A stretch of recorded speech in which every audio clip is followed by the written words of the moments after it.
Well, it's 6 days now since that attack on the Westgate shopping mall in Nairobi, and more Kenyans have got questions about exactly what happened during the attack and also during the siege. So we're joined by a number of Kenyans from different parts of the world and also security experts to answer some of the questions that lots of you have. If you want to send in these questions, we can't promise we've got answers to every one, but we'll tell you what we know and what we don't know. This is how you can get involved. We're on the phone, we're on Twitter, Facebook, Google +2, and we're live here on the BBC, so you're welcome to get in touch.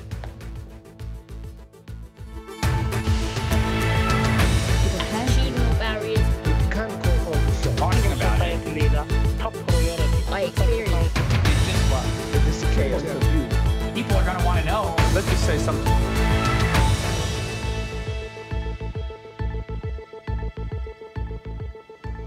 If you're tweeting as we watch, we're using the hashtag WHYS. You can also get us at facebook.com/world have your say. Let me introduce you to our first guests who are joining us. We have Robert Alai, who's a social media strategist. He's been tweeting extensively this week. Lots of people have been turning to him for information on the attack and on the siege. We're also joined by Richard Kagoi, a reporter and anchor with K24 television. He's also live from Nairobi. Then we have from the Heritage Foundation in Washington, D.C., Lisa Curtis, who's a senior research fellow.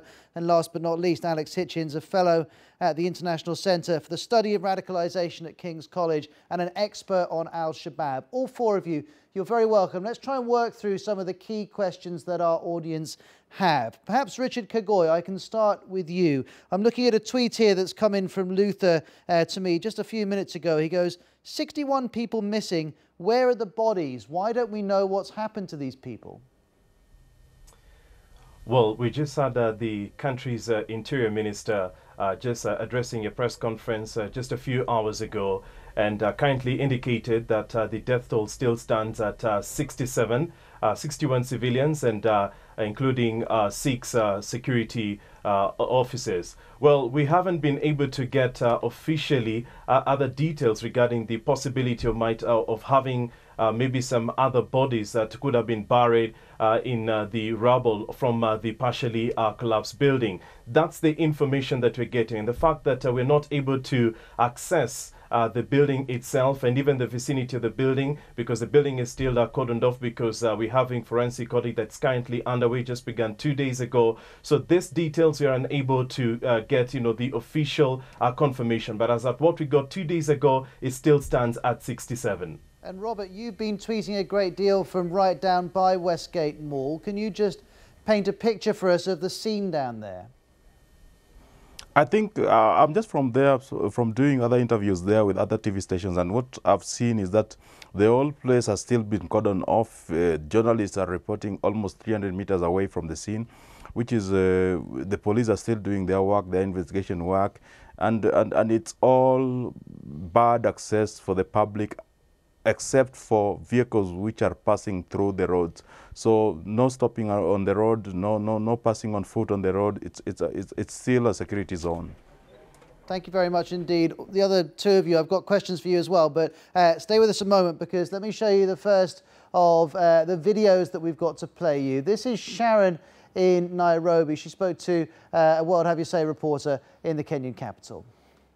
I think the most significant unanswered question is that did the media really tell us the truth about everything that happened? Did the 67, is it 67 people who died, or there are more? What happened at the third day? Did the hostages remain there? Did they die? Did they come out of there? We are still remaining with blank spaces. What happened? So, raising a concern that I've seen time and time again from Kenyans on Twitter. Why don't we know how this siege ended? Let's go back to our guests in Nairobi. Richard, what's your view of this? What information do we have about how the security forces took control of the mall? What the information that we have is basically what we took note maybe from observation, and maybe from the kind of updates that we were getting officially from the Ministry of Interior. But what I can tell you for a fact is that information has been coming out in piecemeal. So there's been lots of speculation as to what has been happening, what has been transpiring from the Westgate Mall. But what we know is that initially, when the attack broke out, we had a team, a contingent of police officers who came in together with, plainclothes officers, backed regular police and paramilitary, officers who came and stormed the Westgate Mall. And then thereafter, we had the support being joined by the military personnel who came and now, to a certain extent, took over the entire security operation. That's basically what happened from Saturday through to Monday. Richard, thank you very much. You're speaking to us from the BBC's bureau in Nairobi. Now, though, we can go live to just by Westgate Mall. Let's speak to Moses Rono, the BBC's Africa security correspondent, who joins us live. Moses, I've been tweeting that I was going to speak to you. Lots of people have been coming back to me with questions. One that's asked a great deal is, how many attackers were there, and are we sure they're from Al-Shabaab? What's the latest you have on that? What we know at the moment, according to the account of the authorities, is there were 5 suspected attackers who were killed in the building. And so far, that is the official line. We know from the authorities, no more details have come in of who else was involved. Earlier, the authorities were saying there were about a dozen, about 12, about 10 to 15 rather, attackers in the building. But it turns out that the account they gave is only 5 killed. The Al-Shabaab rebels have been repeating the line they have been saying all along, that they were involved and they are threatening more attacks in this country. So today it's been a rather quiet day. The traffic around this building in Westgate has just been back to almost normal. It's a Friday afternoon, and usually the traffic is busy in this area, and it looks like it's coming back to that kind of life. But in there at the Westgate Mall, we've not been able to access, and no more pictures, we've not been able to film from there. The area is still cordoned off. And Moses, we can see the Matatu taxis behind you to show that, as you say, the traffic is getting back to normal. Let me ask you another question that's come in several times on Twitter. How did that car park collapse to that degree? Did the Kenyan security forces use bombs? Do we have any information at all on their tactics? That's actually the question everybody is asking. What happened to the building until we have now these pictures emerging of a rubble, 3-story towards the upper side of the building where there is a parking lot for cars. It collapsed, it caved in, there is a huge rubble there, including some metal. We don't know who really exploded, what really went on in there. The police are saying that the hostage takers who were there were probably detonated some explosives there. The account of the Al-Shabaab rebels, from what we suspect is their Twitter account, was that the authorities, the police here, are the ones who detonated, they were shooting. So it's really a very mixed picture from now, right now, about who detonated and who was responsible. But what is clear is there is suspicion that there could be some bodies in that rubble, possibly of the attackers, possibly of the civilians or the hostages who were held there until this part of the building caved in the early hours of Tuesday. Moses, many thanks for giving us an update live from just by Westgate Mall. By the way, those of you watching, if you want to keep right up to date on this story, Moses is on Twitter. You can find him very easily. And of course, he's tweeting about this story more than anything else. A quick question to you, Robert Alai, a man who's been tweeting this story a great deal. Is it acceptable that the government at the moment has not shared a great deal of information? Do Kenyans need to be more patient? Kenyans don't need to be patient. Kenyans deserve to be told what is happening about, it's a very key thing to inform the public. Now, if they don't inform the public, people develop speculations. And I don't think it's very hard to think of what really happened there. I think the government is reluctant to admit that they made a very big mistake, or they blew up the building. Because from the eyewitness accounts and also the security officials on the ground, what we were told is that they had more than 20 explosions. If it was attackers, I don't think they'll explode the building more than 20 times unless they wired the building in a great deal. So I think the army might have been using the RPGs, might be launching grenades from far and blowing up sections of the building. So it is not yet official, but that's the thought of most of the people outside, that the army might have been using the RPGs, might have used RPGs on the building. But we should emphasize, though, that they might have been doing that. At the moment, we know very little for certain about how they dealt with this siege. Now, as you're talking, I can see that we're joined again by Alex from King's College. And I've got a question for you, Alex. A lot of people are talking as if it's a done deal that Al-Shabaab carried out this attack. Is that satisfactory as far as you're concerned, or should we still have question marks about this? I mean, look, there's never a certainty in these things until all the details are known. But really, at this point, there's only one group in that region that is willing and capable and has long been threatening to do something like this, and that's Al-Shabaab. It would be very surprising, though not completely out of the question, for this to have been someone else, but really it would be it's very unlikely to have been any other group. Okay, Alex, thank you very much. Those of you watching, if you've got questions for Alex, particularly about Al-Shabaab, he's a good man to ask. Do tweet us using the WHYS hashtag. Now, we're going to keep on talking about Kenya, also the security situation in Pakistan in great detail on this edition of World Have Your Say. But just for a moment, let's turn our attention to New York, the UN to be precise, because President Rouhani of Iran is giving a press conference. Let's have a listen to what he's saying.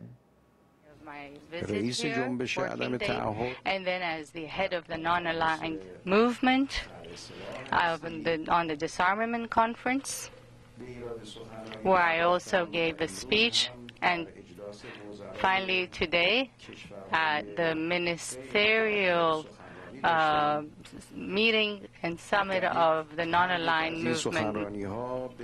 In each of these three speeches, based on the subject, I had the opportunity to express some of the views of my country and my government. In addition to these speeches, which you have also seen, I had the opportunity to meet with a number of leaders from various international organizations and at times during bilateral meetings, at times we also had an opportunity to discuss both regional and international affairs. Among those, I can mention a meeting with the presidents of France, Austria, the Prime Minister of Pakistan, Tunisia, the President of Turkey, Lebanon, Sri Lanka, the Vice President of Iraq, as well as the UN Secretary General and his deputies, and the Prime Ministers of Italy, Spain, the Foreign Minister of Germany, the head of the IMF, the President of the OIC, the Special Representative of the United Nations Secretary General on Syria, Special Envoy on Syria, as well as a number of other side meetings with countries who had sent representatives to the 68th General Assembly session this year in New York. In addition,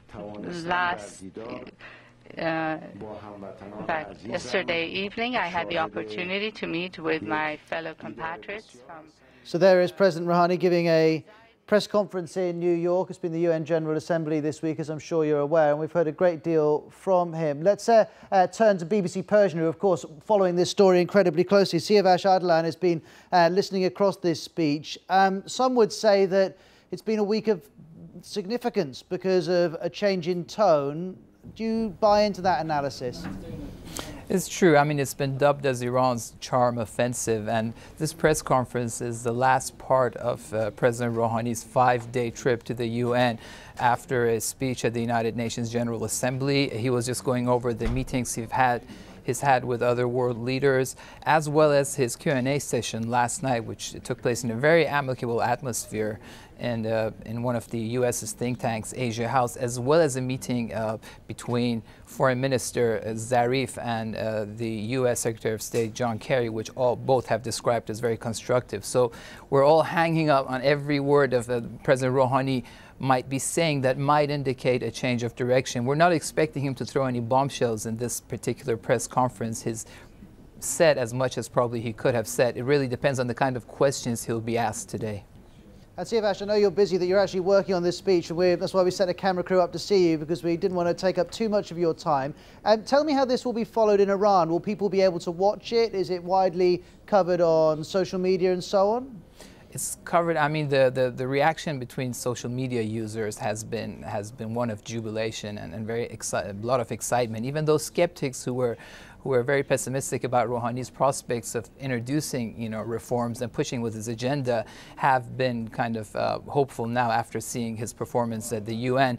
And in terms of the state-run media inside Iran itself, yes, this press conference will be carried by Iran's state-run TV, which is quite significant because many people follow the news through what they see and what's accessible to them through the state-run media and radio. And part of yesterday's Q&A session with former U.S. officials in Asia House was also carried by Iran's state-run TV. So people are very intently watching and following this press conference today as well. Well, Siavash, I can see your headphones there. I'll let you put them back on. Please keep listening across that. And if there's things of interest we should know about, come straight back onto World Have Your Say, and we'll bring everyone up to date. Thank you very much. There's Siavash. If you do speak Farsi, by the way, you can follow all the details of that speech and how Iran has carried itself at the UN General Assembly. BBCPersian.com is where you'll find that. But you need to speak Farsi to be able to understand my colleagues' coverage. We're going to take a short break, then we'll carry on talking about Kenya. Speak to you in a moment.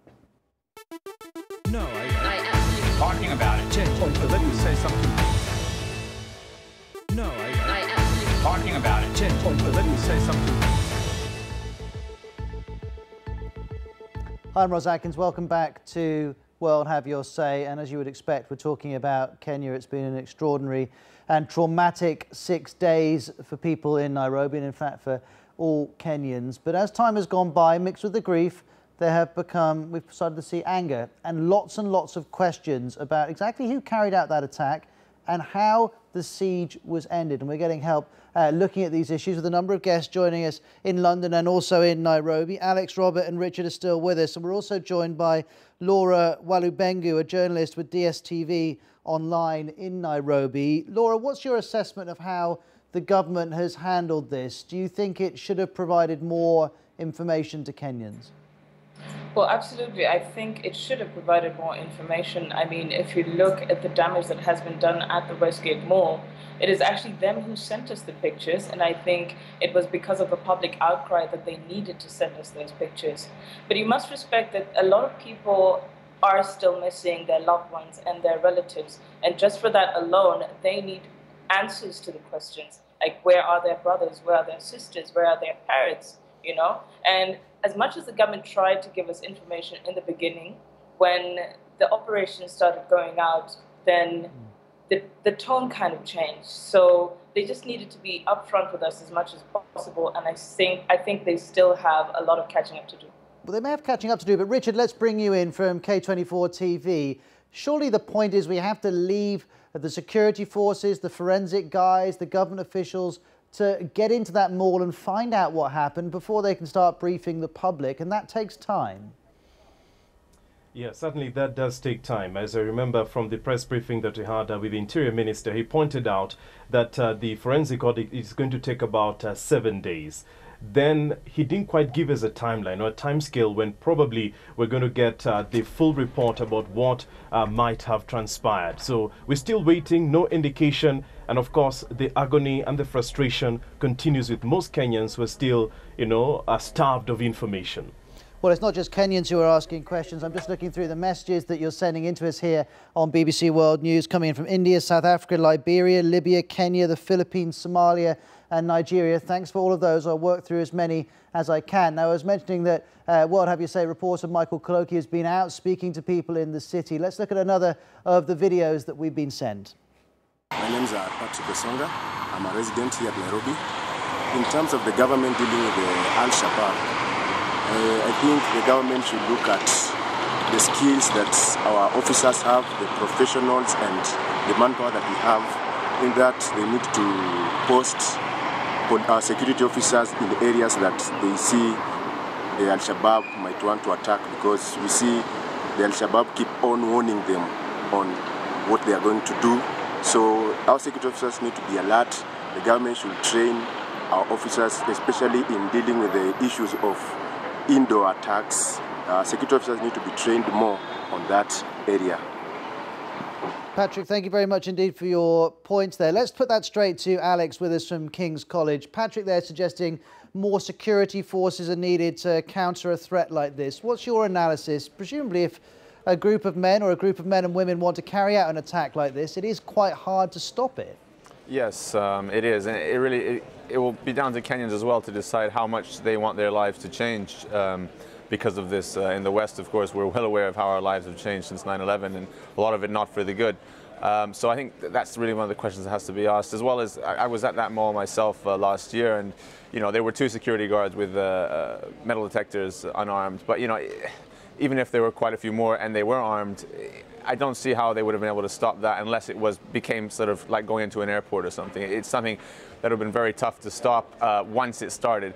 The prevention of the actual plot and the breaking up of the plot before it starts, however, is the job of the security services, and that's something that should be bolstered and improved. And just another quick question to you that's coming on Twitter here, just simply saying, why us? Why Kenya? Well, lots of people would say it's to do with Kenyan troops being in Somalia. Do you buy that analysis, or is there a broader mission that Al-Shabaab is on? Well, I mean, the direct reason why Kenya is being targeted right now is because its military is involved in Somalia with the African Union. But we have to look at why the African Union is there in the first place. Somalia was a source of great instability for that region. Anybody who thinks that having a sort of Taliban-like state run next door to you is not going to cause you problems in the long term needs to look at the history of that. So there's a reason why it's happening, and of course Al-Shabaab are going to blame those people who are removing them from power, but the kind of instability that's being caused next door is something that the local country, the regional countries like Uganda and Kenya couldn't afford to allow to continue any longer. And it's worth mentioning, Al-Shabaab were operating in Kenya before the KDF, the Kenyan Defense Forces, got involved in Somalia. They were recruiting Kenyans for attacks in Somalia. So this is a network that had been working in there long before the KDF got involved. And I'm interested in that point you make about how much Kenyans are prepared to change how they live. Laura, are you prepared to change the experience you have in Nairobi in order to try and deliver security and to prevent these kind of attacks? I mean, that is actually something I have been seeing. I live I work just about 100 meters, 200 meters from the Westgate Mall. And starting yesterday, 2 days after we actually resumed duty, we have been checked thoroughly. Our cars are being checked. And we actually tell the guards, no, check properly, check my back seat, check underneath, because it's something that you want to be prepared for. We are definitely ready to be checked. I mean, it's something that, it's an inconvenience we've gathered for a long time now, and if they want to escalate it, there's no problem with us. Robert, very quickly, are you prepared to change how you live in order to be more secure? Yes, I think we are ready to change, but it is not us who are also supposed to change. It's also the government is supposed to change. They're supposed to equip the police, reduce the corruption, boost their morale. The way the police live now, it is very easy for a criminal or a terrorist to bribe his way. I suppose the point, and we'll explore this more in the second half of World Have Your Say, is that those are long-term projects. In the short term, though, you can simply put more security guards and more metal detectors. It's whether Kenyans want that. And I'm talking about this and thinking about those of you watching in Uganda after the Al-Shabaab attack in Kampala. Well, now everywhere you go in Kampala, there are metal detectors. If you're in Kenya, are you prepared to go down that route? We'll talk about this and more on World Have Your Say. Let me say something.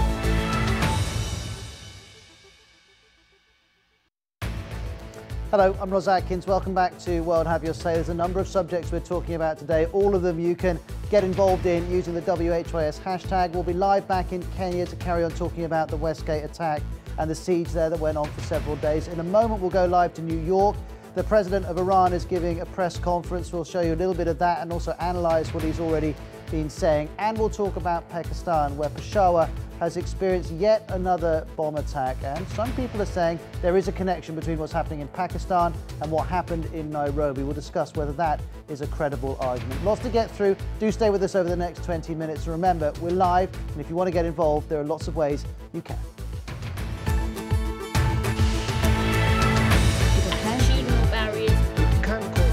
Talking about it. Top priority. I experience. This is chaos. People are going to want to know. Let's just say something.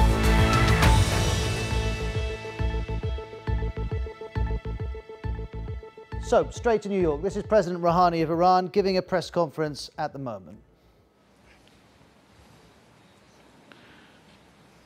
میدونید که مسائل منطقه ما You know that the issues in our region are very important, specifically Syria. Syria is in a middle of a very dangerous internal strife, war.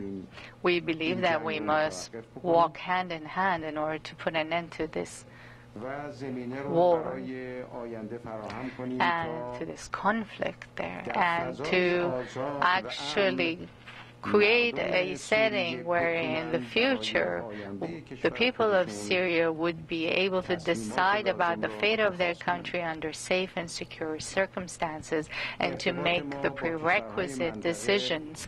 Our relations with the countries in the region is not in conflict in any manner with our relations with the West, because our foreign policy follows a series of fundamental principles shaped based on our national interests, but not that alone, as well as the national interests of our neighbors and regional countries, and the mutual interests that Iran and other world players, including Western players, have in forwarding in international politics and relations. What matters is that we seek stability and peace and the eradication of fertile ground for war in the region, and that we oppose foreign intervention in the region. We also are opposed to the presence of foreign forces in our region, and we are convinced that the relations among the regional countries should be friendlier and closer. On the question of Syria, we are talking with its neighbors, with Iraq, Lebanon, Turkey. We are constantly conversing and consulting each other. Geneva II or any other international gathering of sorts or activities, should Iran be participated, it will actively accept that invitation and participate for the sake of the Syrian people. We believe that the solution to the Syrian crisis is not a military one, but a political one. We also believe that countries that have shape and the future of Syria should actually walk hand in hand in order to put an end to the suffering of the Syrian people. First and foremost, we believe that the application of chemical weapons in the region is extremely dangerous. We seriously condemn its use, and we are glad that the Syrian government has accepted to accede to the Convention on Chemical Weapons, CWC, and we hope that all the countries in the region will most certainly agree to join CWC, including a regime that has a very dangerous arsenal of weapons of mass destruction, and to join not only the NPT but also all other rules, international agreements on non-proliferation and the elimination of such weapons. Thank you. Next question, Francesco Semprini. Hi, Francesco Semprini. La Stampa.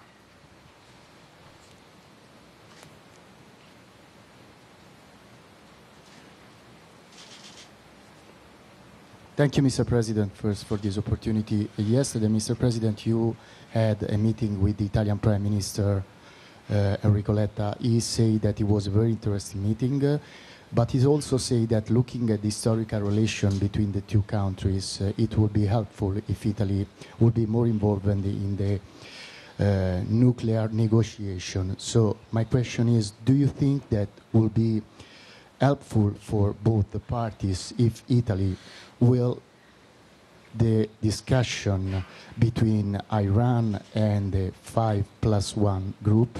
Thank you.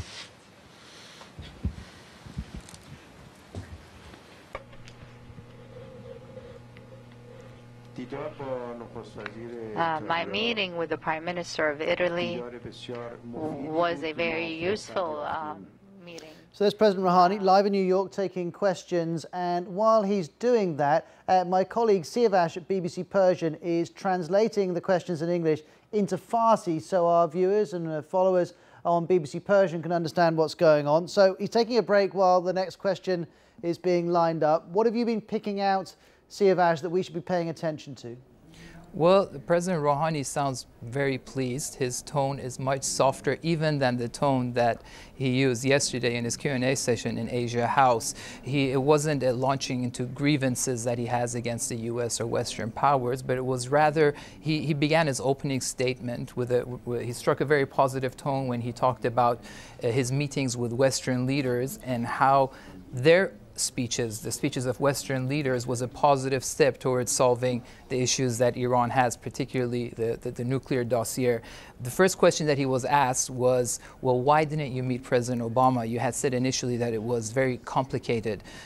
Why didn't you meet him? Why couldn't you just take a minute to have a talk with him and maybe solve your issues? And he said, we both, meaning himself and President Obama, we wanted our meetings to be a successful one, but the arrangements and also the objectives that we had in mind, the results we wanted to achieve from these meetings had not been worked out enough. So it wasn't a good time. It was too early for us to have such a meeting, but we will have one in the future. And also when asked about how much opposition he may face at home, he again reiterated that he has the country's full authority, and he mentioned that the change in atmosphere that we've been seeing in Iran's foreign policy came directly as a result of people's vote for him and his new agenda. Siavash, very, very interesting. I'll let you get back to your translation. Thank you very much indeed for your help. The Siavash from BBC Persian. Well, inside that room, which we were seeing where President Rouhani was speaking, is the BBC's Middle East editor, Jeremy Bowen. He's tweeting as the president speaks. He just tweeted, this is Jeremy, of course, great confidence for a nuclear settlement on the Iranian side, paving the way for better relations with the West. So he's picking up on what Siavash was saying, the confidence that is coming from the Iranian president. So follow Jeremy. Bowen BBC is where you'll find him on Twitter if you'd like updates on that. In the meantime, we're going to switch our attention across to the situation in Pakistan. On Sunday, we saw an attack which killed almost 100 people in a church in Peshawar. There's been another bomb in Peshawar today, killing almost 20 people. Let's discuss what's happening in Pakistan and also if there's a connection with what's happened in Nairobi this week, I should say. Starting with Zara Peer, a blogs editor at the Express Tribune in Karachi, Lisa Curtis from the Heritage Foundation in Washington, D.C., and Musharraf Zaidi, a former advisor to the Pakistani foreign minister, now an analyst working for the UN in New York. You're all very welcome. Let me ask you all the same question, starting with you, Lisa. Do you see a connection between what's happened in Peshawar and what's happened in Nairobi? Well, I don't think the data points to the senior allocated leadership sort of planning specifically for the timing of the two attacks. But I do know that both the groups that carried out these attacks, Al-Shabaab in Kenya and a faction of the Tehrik-i-Taliban in Pakistan, are affiliated with Al-Qaeda. That's well established. And I think also these two attacks fall in line with this strategy that was spelled out by Al-Qaeda leader Ayman al-Zawahiri on the 12th anniversary of the 9/11 attacks, in which he talked about de-emphasizing attacks on the U.S. homeland and emphasizing attacks by local organizations, local Islamist organizations, where they had a stronghold. So I think moving forward, it is helpful for the international community to think about the terrorism threat as these different groups that are connected by the al-Qaeda ideology, that they're very much inspired and motivated by this ideology, and they may, in some cases, be receiving direction, financing, or training. They may or may not. So, but I think it is important for us to remember that it is this al-Qaeda ideology and agenda that is very much a driver for what they're doing. Lisa, let's pick up on that with Sarah. What's your response to what you've just heard, Sarah? Well, it's interesting, but I think that it's unlikely that the two events were linked, because this is Pakistan. We have a suicide bombing here every day. In fact, just today, 19 people were killed in a bus in Charsada. So while I think that there might be a link, it might be possible, I think it's unlikely. And Musharraf, what's your analysis? Well, you know, being Pakistani, you know, the first sort of point of interest for me is what's happening in Pakistan and the context within which these attacks are taking place. The attacks are more brazen than they have been in some time, and the frequency has gone up, just as the momentum towards government dialogue with the terrorists has been picking up. So I think that context is important. I was struck by some of the things that the guests from Kenya were talking about, in particular this idea about trying to prevent Kenya's effort in Somalia to try to prevent the establishment and emergence of a Taliban-like state there. Because that's, you know, we talk about similarities between the two situations, but one of the obviously stark dissimilarities is that, of course, in Afghanistan, the Taliban state that existed there from 96 to 99, from 96 to 2001 essentially, was a state that emerged as a result of support from its neighbor rather than any lack thereof, or in the case of Kenya, an active effort, a proactive effort to prevent such a state emerging. So I think while the fates of both peoples look to be heading in the same direction, Pakistanis have been dealing with terrorist attacks now for a good 7 or 8 years as blowback, you know, once that policy turned. Kenyans are now experiencing the same thing, but the histories of these situations are slightly different. And if we talk about the situation around the world, Lisa, you referred to 9/11. It's now 12 years ago, but you look at the attacks that are happening in Pakistan and in Nairobi and elsewhere, and you think, well, actually, the efforts to stop radical Islam haven't worked. Well, I think that, you know, we do have different situations in Kenya and Pakistan. And in Pakistan, I think there has been this blowback from the past support that the government has given to terrorist groups. And that's where we come back to the linkages. And I don't think we do ourselves any favors if we try to ignore the linkages that are there. And I think this idea that, you know, al-Qaeda's dying out as an organization no longer poses a threat is not the right kind of thinking in order to deal with what we're facing. I think we need to think about al-Qaeda's strategy as evolving and now more inspiring these local groups to carry out these local grievances within the country. And what they seek to do is sow chaos and dissension within the society, and also to destabilize the government. Well, and that's exactly Lisa, what we're seeing. Let me interrupt you there and talk about the impact on society. I apologize for being impolite, but Zara, you say you have a suicide attack every single day. Does that mean, do you think, that Pakistanis stop reacting to it, that it loses its shock value and just becomes an unfortunate and very sad for the victims and their families, but a part of daily life? Yes, indeed, that's very true. We've become so desensitized to this because every day you open the newspaper, you turn on TV channels, there's target killing, there's suicide blasts every single day. The only reason why this blast made headline news was because it was a peaceful congregation on Sunday and it was a minority that was targeted. But let me remind you, just in July, in Khyber Pakhtunkhwa, right before the Eid festival, we had a huge bomb blast that ripped through the markets of Para Chinar and killed scores of people. This is an everyday happening here. And I think what Pakistanis are becoming united in now is their grief and empathy for those who are suffering. Because I don't think anyone has been spared. You talk about the Sufis, you talk about Shias, Hazaras, Ahmadis, Christian, Hindus. Who's being spared here? Zara, many thanks for joining us from Karachi, Mashara from New York and Lisa from Washington, D.C. We appreciate your time. Please do come back on World Have Your Say again. If you'd like to discuss that potential connection between Pakistan and Kenya in terms of the attacks that both have experienced, you can continue to discuss this on the hashtag WHYS or on our Facebook page. We're going to take a short break and then we're going to switch our attention to that big new report on climate change and the fact that the scientists looking at it think that we are almost certainly responsible for it. No, I absolutely talking about it. Let me say something. No, I absolutely talking about it. Let me say something.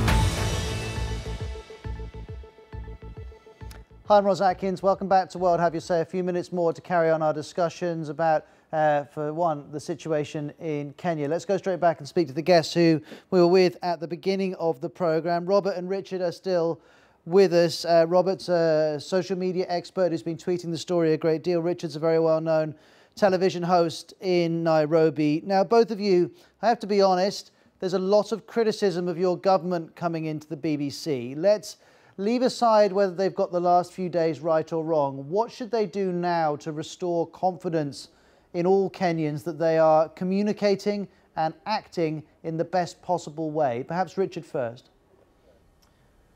Well, I think the first point would be really to engage the public. Engage in the sense that they need to communicate and give relevant information to Kenyans. There have been many hard, tough questions that people have been asking, and nothing has really been forthcoming. So I think one of the ways that the government can be able to redeem itself is to really engage the public and disseminate information that would be very critical in reassuring the public of their safety and confidence, and also what really transpired at the Westgate Mall. What about you, Robert? If you could pick up the phone now and speak to the President, what would you advise him to do? I would tell the President to tell the people who are still losing who still don't know where their loved ones are, where they are, and what really happened to the building. And again, after that, the President should come out and tell us what is he going to change about the whole situation. What should Kenyans do to be secure? So that he tells us that what his actions are and also what the public should do. I think that's what the President will have to do. And listening to the two of you, we still have Lisa Curtis from the Heritage Foundation, who's live with us from Washington, D.C. Lisa, clearly President Obama's had a busy week at the UN General Assembly, but what help do you think the Americans should now offer Kenya and Somalia to try and prevent an attack like this? Well, of course, the U.S. is, already working closely with both governments in Kenya and Pakistan, and will continue to offer intelligence support, forensics investigations. There's already an FBI team scouring the mall, looking into all the details of the attack, and it seems the Kenyan government is very open to that U.S. cooperation and help. In Pakistan, it's a bit different of a situation in that we do cooperate with Pakistan on the senior al-Qaeda leadership, and there is a level of cooperation there, but there is also some tension in that relationship, and that's mainly over the drone strikes, and this is the campaign that the U.S. has been pursuing in Pakistan's tribal areas, which has actually been quite effective in getting at the al-Qaeda leadership. And Lisa, I'm going to jump in there because that's where we've got to leave it. We're right up to the end of the programme. Thank you very much for speaking to us from Washington, D.C. Richard and Robert, thanks to you as well, and Alex Hitchens from King's College London.